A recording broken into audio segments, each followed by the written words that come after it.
ഇപ്പോൾ നമ്മൾ കോർഡിനേറ്റ് ചെയ്യുകയാണ്. പ്രധാനപ്പെട്ട ഒരു തടസ്സമായിട്ട് വരുന്നത് തൃശ്ശൂരിൽ നിന്ന് വടക്കോട്ട് നല്ലതുപോലെ മഴ പെയ്യുന്നുണ്ട്. മഴ മാത്രമല്ല 45 കിലോമീറ്റർ വേഗതയിലുള്ള കാറ്റുമുണ്ട്.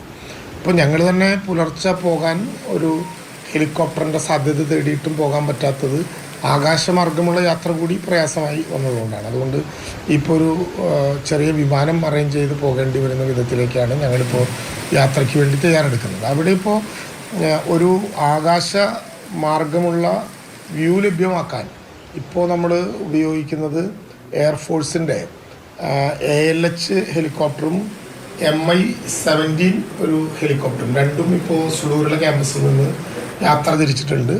അത് ഏറ്റവും ചെറിയ നേരത്തിനുള്ളിൽ SKMJ സ്കൂളിൽ കൽപ്പറ്റയിൽ ലാൻഡ് ചെയ്യും.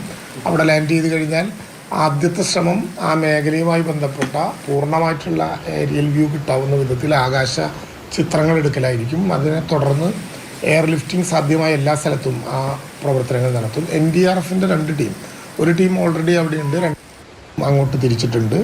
ഡിഫൻസ് സെക്യൂരിറ്റി കോർപ്സിൻ്റെ 2 ടീം ഇപ്പോൾ അവിടേക്ക് തിരിച്ചിട്ടുണ്ട്. ഏതാനും സമയങ്ങൾക്കകം അവിടെ എത്തിച്ചേരും. ഫയർഫോഴ്സിൻ്റെ വളരെ ട്രെയിൻഡ് ആയിട്ടുള്ള തൃശ്ശൂരിൽ നിന്ന് തെക്കോട്ടുള്ള സംഘങ്ങളോട് ഓരോന്നോരോന്നായി അങ്ങോട്ട് തിരിക്കാൻ വേണ്ടി ആവശ്യപ്പെട്ടിട്ടുണ്ട്. പുലർച്ചെ 4-4:30 മണി മുതൽ മുഖ്യമന്ത്രി ഉൾപ്പെടെ ഞങ്ങളെല്ലാവരും അത് കോർഡിനേറ്റ് ചെയ്തുകൊണ്ട് അവിടുത്തെ പ്രവർത്തനങ്ങളിൽ ഏർപ്പെടാൻ വേണ്ടി ചെയ്തിട്ടുണ്ട്. 2 മന്ത്രിമാർ, ബഹുമാനപ്പെട്ട AK ശശീന്ദ്രനും അതുപോലെ തന്നെ രാമേന്ദ്രൻ കടന്നപ്പള്ളിയും ആ മേഖലയിലുണ്ട് എന്നുള്ളതുകൊണ്ട് അങ്ങോട്ട് തിരിച്ചിട്ടുണ്ട്. ഞാനും ബഹുമാനപ്പെട്ട മന്ത്രിമാരായിട്ടുള്ള OR കേടും മുഹമ്മദ് റിയാസ് മിനിസ്റ്ററും ഏതാനും സമയത്തിനുള്ളിൽ പിന്നെ അങ്ങോട്ട് പോകാനുള്ള തയ്യാറെടുപ്പ് നടത്തി വരികയാണ്. ഈ ചൂരൽമലയിൽ ഈ പാലം ഒലിച്ചു പോയതാണ്, ആ പ്രദേശം ഒറ്റപ്പെട്ടെന്ന് പറയുന്നു. അപ്പോൾ ഈ സ്വാഭാവികമായി ഒറ്റപ്പെട്ട പ്രദേശത്തിന് അപ്പുറത്ത് എന്താണെന്നുള്ളതിനെ കുറിച്ച് എന്തെങ്കിലും സൂചനകൾ ലഭിച്ചിട്ടുണ്ടോ? അല്ല, അവിടെ നിന്ന് ലഭ്യമാകുന്ന പല വിധത്തിലുള്ള വിവരങ്ങൾ നമുക്ക് ലഭ്യമായിട്ടുണ്ട്.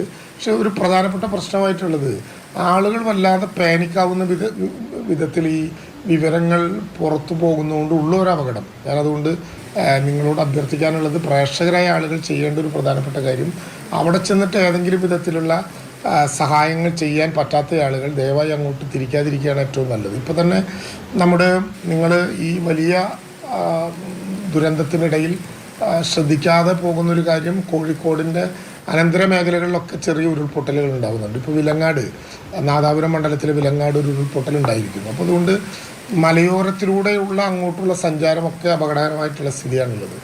ആളുകൾ സഹായിക്കാൻ എന്ന മനസ്സാന്നിധ്യം വെച്ചുകൊണ്ട് നേരെ അങ്ങോട്ട് തിരിക്കുമ്പോൾ ഉണ്ടാകുന്ന പ്രശ്നം, ട്രെയിൻഡ് ആയിട്ടുള്ള നമ്മുടെ സുരക്ഷാ സേനയ്ക്ക് അങ്ങോട്ട് കടക്കാനുള്ള സൗകര്യം ഉണ്ടാകാതെ വരും. അതുകൊണ്ട് ആളുകളെല്ലാം അവരവരുടെ കേന്ദ്രങ്ങളിൽ സ്വയം സുരക്ഷിതരാവുക എന്നുള്ളതാണ് ഏറ്റവും പ്രധാനപ്പെട്ട കാര്യം. ദേശീയ തലത്തിൽ തന്നെ ദുരന്ത നിവാരണ പ്രവർത്തനങ്ങളിൽ ഏറ്റവും സജ്ജവും സഹായകരവുമായിട്ടുള്ള സംവിധാനം ഉപയോഗിക്കാൻ പറ്റുന്ന നാടാണ് കേരളം എന്നുള്ളതുകൊണ്ട് ആ വിധത്തിലുള്ള പ്രവർത്തനങ്ങൾക്ക് ഇപ്പോൾ നമ്മൾ നേതൃത്വം നൽകി വരുന്നുണ്ട്. തെറ്റായ വാർത്തകൾ പ്രചരിപ്പിക്കുകയോ അങ്ങോട്ട് അനാവശ്യമായ വിധത്തിൽ ആളുകളുടെ ഒന്നും യാത്രയുടെയോ ഉദ്ദേശ ലക്ഷ്യങ്ങളെയോ നമ്മൾ ചോദ്യം ചെയ്യുന്നില്ല. കാരണം അവർക്ക് എന്തെങ്കിലും സഹായം ചെയ്യാമോ എന്നുള്ള ധാരണയിലാണ് അങ്ങോട്ട് പോകുന്നത്. അങ്ങനെ ഏതെങ്കിലും സഹായം ചെയ്യാൻ പറ്റാത്ത ആളുകൾ അവരവരുടെ കേന്ദ്രങ്ങളിൽ സ്വയം സുരക്ഷിതരാവാനുള്ള ഒരു തയ്യാറെടുപ്പ് കൂടി വേണം. ഇന്ന് വൈകുന്നേരത്തോടു കൂടി മഴയ്ക്കൊരു ശമനം ഉണ്ടാകും എന്നാണ് രാവിലെ കിട്ടിയ MD റിപ്പോർട്ടുകൾ ഉൾപ്പെടെ നമുക്ക് മനസ്സിലാക്കാൻ കഴിയും. ഒരു കാര്യം കൂടി തിരക്കിലാണെന്നറിയും. അവിടേക്ക് ഈ ഒറ്റപ്പെട്ട സ്ഥലങ്ങളിൽ നിന്ന് ആളുകൾ മാധ്യമ സ്ഥാപനങ്ങളിലേക്ക് ഫോണുകളിൽ വിളിക്കുകയാണ്, ഞങ്ങളെ എങ്ങനെയെങ്കിലും രക്ഷിക്കണമെന്ന് പറഞ്ഞുകൊണ്ട്. അങ്ങനെ ഈ 100 പേര് 50 പേരായി പല സ്ഥലങ്ങളിൽ കുടുങ്ങിക്കിടക്കുന്ന സൂചനകൾ വരുന്നുണ്ട്. ഇപ്പോൾ കൺട്രോൾ റൂം നമ്മൾ കോഴിക്കോട് ആരംഭിച്ചിട്ടുണ്ട്. സ്വാഭാവികമായിട്ടും നിങ്ങളെ വിളിക്കാൻ പറ്റുന്നവർ, മാധ്യമങ്ങളെ കാണാൻ പറ്റുന്നവർ ഈ സൗകര്യം ഉപയോഗിക്കുന്നുണ്ടാവും എന്നുള്ളത് കൊണ്ട് അവർ കൂടി കേൾക്കാൻ വേണ്ടി പറയുകയാണ്. അങ്ങനെ ഏതെങ്കിലും വിധത്തിലുള്ള പ്രയാസങ്ങളുണ്ടെങ്കിൽ ഇപ്പോൾ കൺട്രോൾ റൂം കളക്ട്രേറ്റിൽ ആരംഭിച്ചിട്ടുണ്ട്.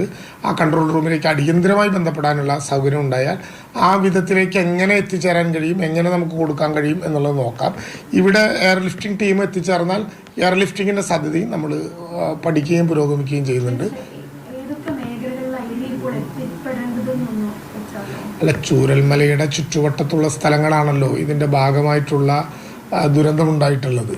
അപ്പോൾ അവിടേക്ക് വളരെ കൃത്യമായ സ്പോട്ടുകൾ തന്നെ കേന്ദ്രീകരിച്ചുകൊണ്ട് ആളുകൾ പോകാവുന്ന സ്ഥിതിവിശേഷമുണ്ട്. കൂടുതൽ പറഞ്ഞ ആളുകളെല്ലാം കൂടി ആ സ്ഥലങ്ങളിലേക്ക് പോകാനുള്ളൊരു വിവരം ഉണ്ടാകേണ്ടതില്ല എന്നുള്ളത് കൊണ്ടാണ്. മാധ്യമങ്ങൾ നേരത്തെ സൂചിപ്പിച്ചൊരു കാര്യം, ചിലപ്പോൾ കൃത്യമായ വിവരങ്ങൾ അവരറിയാതെ പോകുന്നു. അപ്പോൾ അതുകൊണ്ടാണ് പലപ്പോഴും സംശയങ്ങളുണ്ടാകുന്നത് എന്നുള്ളതാണ്. പോകുന്നവരെ ഞങ്ങൾ തന്നെ അത് കൺട്രോൾ ചെയ്യുന്നുണ്ട്. അതിനുശേഷം കൺട്രോൾ റൂമിൽ നിന്ന് അതത് സമയങ്ങളിൽ മാധ്യമങ്ങളോട് കൃത്യമായിട്ടുള്ള വിവരങ്ങൾ അറിയിക്കണം എന്ന നിർദ്ദേശം ഇപ്പോൾ ജില്ലാ കളക്ടർക്ക് കൊടുത്തിട്ടുണ്ട്. ജില്ലാ കളക്ടറുടെ നേതൃത്വത്തിൽ ടീം അവിടെ വളരെ സജ്ജമായിട്ട് നിൽക്കുകയാണ്. STMയും സ്റ്റേറ്റ് ഡിസാസ്റ്റർ മാനേജ്മെൻറ്റ് അതോറിറ്റിയും പുലർച്ചെ മുതൽ ഈ പ്രവർത്തനങ്ങളിൽ വളരെ കൃത്യതയോടുകൂടി ഇപ്പോൾ ഞാൻ STMയിലേക്ക് തിരിക്കുക.